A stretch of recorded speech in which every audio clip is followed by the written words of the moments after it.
بسم اللہ الرحمن الرحیم۔ السلام علیکم ناظرین۔ اس وقت پاکستان کی جو صورتحال ہے، جو ہمارے معروضی حالات ہیں، اس کے اندر کوئی حتمی بات کہنا بڑا مشکل ہے۔ بڑی انسرٹینٹی کی کیفیت ہے۔ بظاہر تو لگتا ہی ہے کہ تحریک انصاف جو ہے اس کو دبوچ لیا گیا ہے، اس میں دو رائے بھی نہیں ہے۔ لیکن اصل چیز یہ ہے کہ آیا جو دور رس نتائج اس سے کیا نکلیں گے؟ یہ کوئی پہلی دفعہ تو پاکستان میں ہو نہیں رہا۔ ہو سکتا ہے کسی ایک جنریشن کے لیے پہلی دفعہ ہو۔ میری جنریشن اور میرے سے جو جنریشن اب تقریباً جس کی بہت بڑی تعداد اس وقت قبروں کا راشن بن چکی ہے، ان کی ہڈیاں بھی گلنے کو آئی ہیں، ان کے سامنے تو کئی واقعات ہو چکے تھے، چاہے کوئی 58 کا مارشل لا ہو، یا اس کے بعد 68 کا مارشل لا ہو، یا 1977 کا مارشل لا ہو۔ یہ تو ہمارے اوپر بیت گئے ہیں۔ 1968 کا مارشل لا یا ایوب خان کا جو آخری دور ہے، وہ بھی میرے شعور کے ساتھ میرے سامنے تھا۔ میں اس کو پورے، جس کو کہنا چاہیے کہ ہر طریقے سے جو ان کے عوامل تھے اور جو کچھ اس کی خلاف ایک رد عمل اٹھ کھڑا ہوا تھا، وہ ہمارے سامنے ہمارے اوپر بیتا ہے۔ پھر اس کے بعد 1977 کا مارشل لا تو بیتا ہی میرے اوپر ہے۔ اس وقت صحیح موقف رکھتے تھے یا غلط ہے کہ اس کا باقاعدہ اس میں حصہ ڈالا ہوا تھا۔ پھر 1999 کا مارشل لا، اور پھر ایک ایسا مارشل لا جو کہ جناب باجوہ نے لگائے رکھا۔ اس کے تحت پھر عمران خان صاحب کو آزمانے کا ایک عجیب و غریب مافوق الفطرت ایک طریقہ ایجاد کیا گیا، اور اب اس کے بعد عمران خان کو ہٹایا تو تب سے جو ہے وہ کہتے ہیں نہ لگام پہ ہاتھ ہے اور نہ رکاب کے اندر پاؤں ہیں۔ تو ایک ایسی کیفیت ہے کہ ایک ایسے پاکستان کا سارا سیاسی نظام اندھا دھند بھاگا جا رہا ہے کہ جس کے اندر لگام بھی ہاتھ میں نہیں ہے اور رکاب بھی پاؤں میں نہیں ہے۔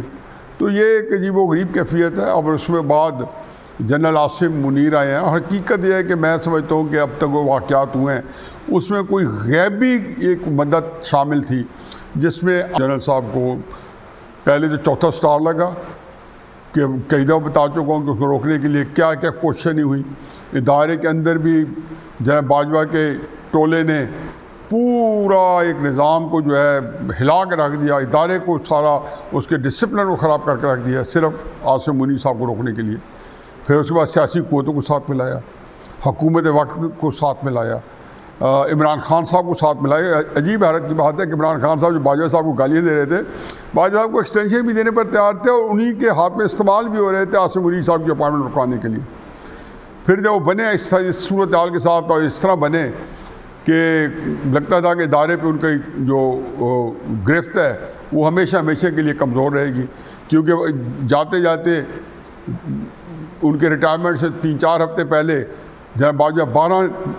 لیفٹیننٹ جنرل آ گئے، ان کو تعیناتی دے گئے۔ اس سے پہلے 6-7 جو سینئر جنرل سے ان کو عاصم منیر کے خلاف کھڑا کیا ہوا تھا۔ ایک عجیب و غریب سی کیوٹک سچویشن سی۔ اس کے اندر یہ ایک تکلیف دہ واقعہ ہوا ہے، پاکستان کی تاریخ کے بدترین واقعات میں سے ایک ہوا ہے 9 مئی کا واقعہ۔ میں نے کہا کہ شر میں سے خیر نکل آئی، ایک ایسا واقعہ جس میں شر میں سے خیر نکل آئی۔ اچھا، ایک بات ہے جو میں تفصیل سے ڈسکس کروں گا۔ اس وقت جو آپ دیکھ رہے ہیں کہ ایک تحریک انصاف کی اور اسٹیبلشمنٹ کی جو جنگ جاری ہے، بین ہی ایک جنگ جو ہے یہاں پہ امریکہ اور چین کی جاری ہے۔ یہ اس پہ میں کبھی، کیونکہ ایسا ہے کہ اس کو سمجھانا ذرا مشکل ہے، خصوصاً جو ہمارے عام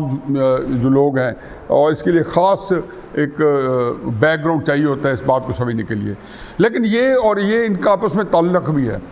اور یہ سمجھیں کہ آپ اس وقت اسٹیبلشمنٹ جو ہے پہلی دفعہ یوں لگتا ہے، مجھے کوئی اندر کی خبر نہیں پتہ، یوں لگتا ہے جیسے چین کی گیم کھیل رہی ہے یا چین کا مفادات کی حفاظت کر رہی ہے، اور عمران خان صاحب جو ہیں اس وقت امریکہ اور انڈیا کے مفادات کے مطابق سیاست کر رہے ہیں، یا انڈیا یا امریکہ کو عمران خان کی سیاست لگا کھا رہی ہے۔ اور اس میں دیکھا کہ جب عمران خان صاحب کو لائے بھی تھے، اور مجھے دو رائے نہیں، مجھے کوئی شک نہیں کہ باجوہ امریکی ٹاؤٹ تھا، امریکی یہ مورا تھا، اور امریکہ نے اس کے ساتھ ہمارے ملک میں جتنا گند پھیلانا تھا پھیلایا۔ اور سی پیک آپ نے دیکھا نہیں، جب جیسے ہی عمران خان اقتدار میں آئے تو پہلا بیان ہی عمران خان کے وزیر نے دیا تجارت نے کہ سی پیک کی اب ہمیں ضرورت نہیں ہے، وہ ہم 2 سال کے لیے ہم اس کو شیلف کر رہے ہیں، یعنی کہ ایک پروجیکٹ جس میں 18-19 ارب ڈالر خرچ ہو چکے تھے اس کو شیلف کر دیے گئے، جس میں کئی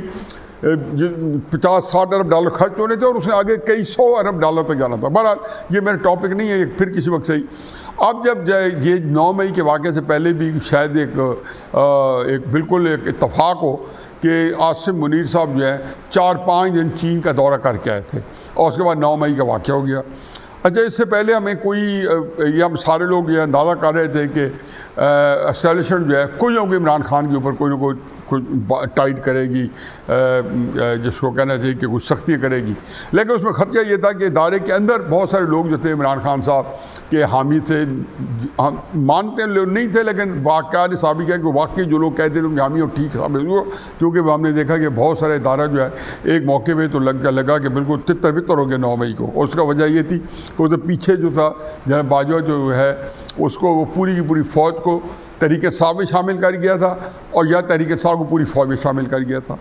جس طرح کئی ٹیلی ویژن جو تھے چینل تھے ان کو فوج میں شامل کیا گیا تھا یا فوج کو ان چینلوں میں شامل کر دیا گیا تھا۔ اس کیفیت سے یہ عاصم منیر صاحب جو ہے وہ اپنا آرمی کو کے انتظامی معاملات کو دیکھ رہے تھے یا رن کر رہے تھے یا ان کو کمانڈ کر رہے تھے۔ بہرحال میں جو بات ڈسکس کرنا چاہتا ہوں اس بیک گراؤنڈ کے ساتھ، ان کا ایک جو اشارہ ہوا وہ عاصم منیر صاحب کے لیے اسی تک خیر برآمد ہوا کہ ساری مخالفتوں اور رکاوٹوں کے باوجود آرمی چیف بن گئے، اور اس کے بعد آج وہ پاکستان کی تاریخ کے مضبوط ترین آرمی چیف ہیں، جبکہ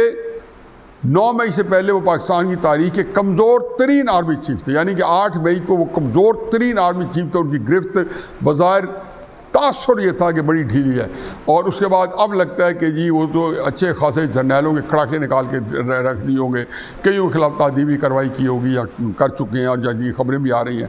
بہرحال یہ اس سے آگے چلتے ہیں کہ اس ساری صورتحال میں اب آپشن کیا رہ گئی ہیں اس کیفیت میں کہ جبکہ عمران خان صاحب پاکستان کی سیاست کو اپنی گرفت میں لے چکے تھے۔ 8 مئی کو لگتا تھا کہ عمران خان صاحب کا جادو جو ہے وہ سر چڑھ کے بول رہا تھا، اب وہ عمران خان صاحب کی سیاست بالکل تتر بتر ہو چکی ہے، اور ان کے بندے غول تلغول چھوڑ کے جا رہے ہیں، اور لگتا ہی ہے کہ عمران خان صاحب کہتے ہیں کہ اجتماعی شادیاں تو سنی تھی، اجتماعی ایسی جو ہے نا رخصتیں یا طلاقیں نہیں دیکھی۔ حضور جہاں سیاست میں جہاں اجتماعی شادی ہوئی تھی نا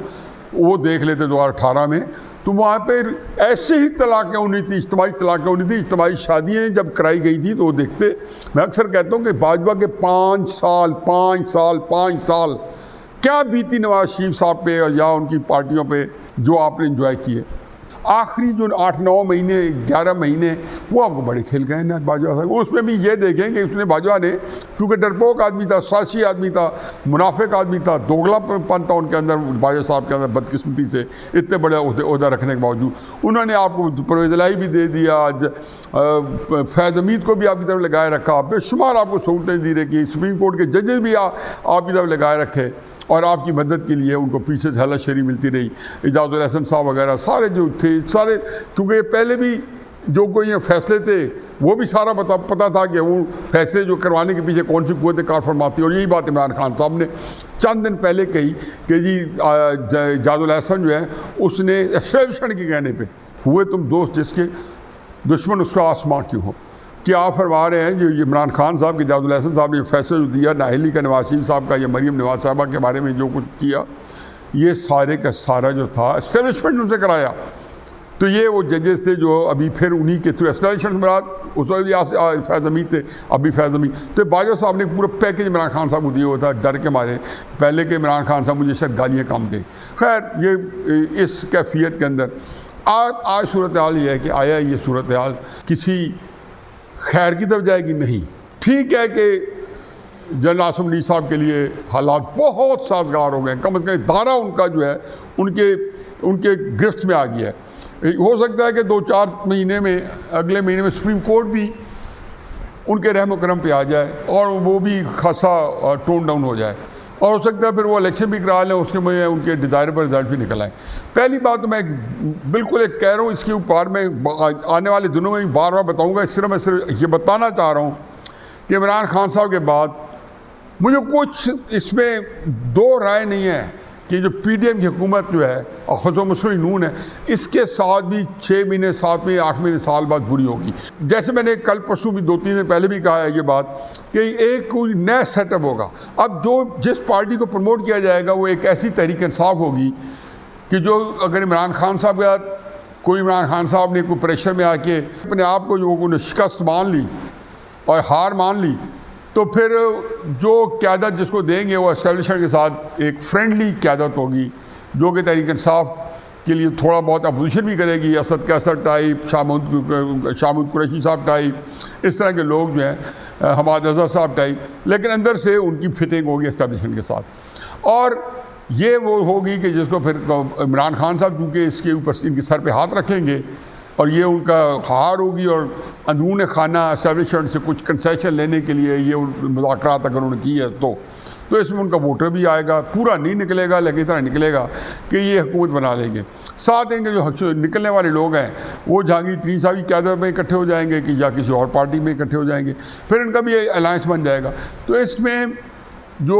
پی ڈی ایم کی حکومت ہے، مسلم نون کی حکومت ہے، میرا خیال ہے کہ ان کے حصے میں بہت کم آئے گا۔ یہ ضرور ہوگا ان کی صورتحال اب تھوڑی بہتر ہو جائے گی کہ تحریک انصاف جو ہے وہ انڈر پریشر ہے اس الیکشن میں، مسلم نون کے بعد ووٹنگ شاید کم کاسٹ ہو اور اس میں مسلم نون کو اگر پہلے اگر جو سیٹیں توقع مل رہی تھی یا سروے کہہ رہے تھے اسے دگنی مل جائیں، لیکن عملاً جو ہے وہ پارٹی جس پہ اسٹیبلشمنٹ کا ہاتھ ہوگا، جس پہ تحریک انصاف کا سے اندر سے ساز باز ہوگا، وہ جو ہے تقریباً وہی آپ سمجھیں کہ اقتدار میں آئے گی۔ یہ تو میں آپ کو مستقبل کے بارے میں جو صورتحال بنتی نظر آتی ہے اگر سیاست آگے چلی، اگر سیاست نہ چلی، کیونکہ میں نے بتایا کہ ایک سرسی بتایا کہ چین اور امریکہ کی یہاں پہ جنگ جاری ہے اور بالادستی کے لیے کہ پاکستان کے اگلے حالات کو چین کنٹرول کرتا ہے یا امریکہ کنٹرول کرتا ہے، تو چین اور امریکہ کی بالادستی کا جو مقابلہ ہے، ایک دوسرے سبقت لے جانے کا جو مقابلہ ہے، وہ جو ہے اس نے بھی اثرات ڈالنے ہیں۔ اسٹیبلشمنٹ جو ہے آیا وہ پورا کنٹرول سمجھتے پاکستان کا چائنا سے مدد لینے کے لیے تاکہ ایک اسٹیبلٹی رہے 5-6 سال کے لیے، اس کا بھی کبھی امکان موجود ہے، لیکن حالات اس سے مزید خراب ہوں گے کیونکہ پاکستان کے اندر ذرا بھی آئین سے ہم نے انحراف کیا، ان سے طرح کے آئین سے انحراف کیا، حقیقت ہے کہ پھر حالات سنبھالے نہیں جائیں گے۔ یہ 56 کے آئین کے بعد تو 14 سال جب اس کو ایبروگیٹ کیا گیا تھا یا اس کو 58 کے اندر جب اس کو سسپینڈ کیا گیا تھا تو 12 سال بعد جو ہے پاکستان ٹوٹ گیا تھا، لیکن اس دفعہ میرا خیال ہے کہ 2-4 سال بھی نہیں لگیں گے اور میرے منہ میں خاک، پاکستان کو بہت نقصان پہنچ سکتا ہے، بہت شدید نقصان پہنچ سکتا ہے اگر آئین کے ساتھ ہم نے چیر خانی کی۔ جو اسٹیبلشمنٹ جو ہے نے یہ بھی ذہن میں رکھنا ہے کہ آئین کو بھی انٹیکٹ رکھنا ہے، جو کہ عام آدمی کو سمجھ نہیں ہے، جو کہ شاید جرنیل کو بھی سمجھ نہ ہو، لیکن ایک جو دانشور طبقہ ہے